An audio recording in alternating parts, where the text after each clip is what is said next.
Ms. Spillard, congratulations on forming a minority government today. Well, my government was always going to be in the minority, but as Kermit the Bob told us one day we'd find it, the rainbow connection. We've got a rainbow government. The lovers, the dreamers and me, or the lovers, the greens and me. Now, tell me, Ms. Spillard, what was the clincher in making this deal come to reality today?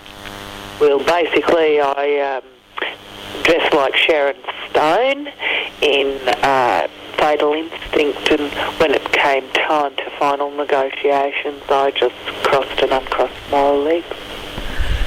And do you have any special message for your far northern audience all the way up here in Cairns?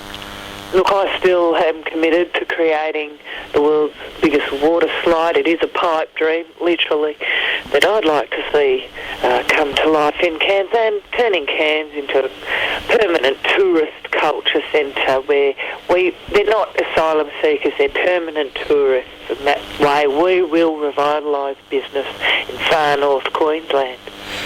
And do you have a special message for the member for Leichhardt here, Warren Inch, who's with the Liberal Party, and he'll be now in opposition because your government has now taken the Treasury benches?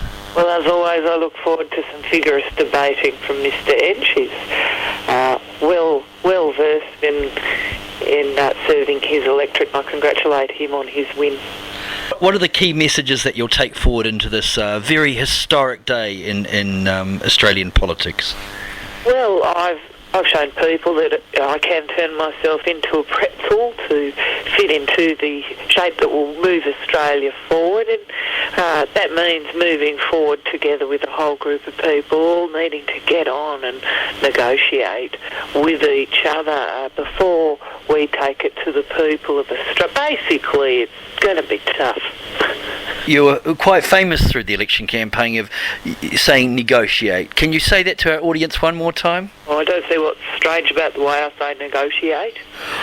Or Mr. Rabbit? Yes, Mr. Rabbit is still the leader of the opposition.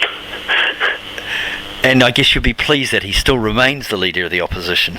Well, he did send me a phone call. Well, I assume it was him. It was just some heavy breathing and some umming and ahhing.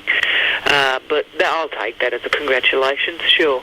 And what's the first thing you'll do when you get into the office tomorrow morning? Oh, well, I tell you this. Any boss who fires any worker for not turning up tomorrow is a bum. And I understand before we go that you are going to come up to the far north very soon for the Buskers Festival. That's right, I will be busking for the budget. We've got to get the money from somewhere. Any leaks right now you could give our audience up here? Well, I will be playing the guitar and putting a hat out. Hopefully Bobcat has hat. He might lend it to me in the spirit of negotiation. Thank you for your time talking to the Cairns blog audience, Ms. Spillard. Oh, it's a pleasure to be heard. Well, look, I know you're very busy, so thank you for your time tonight. Thanks very much. Tim, stop it. I'm on the phone. Bye-bye. Bye-bye.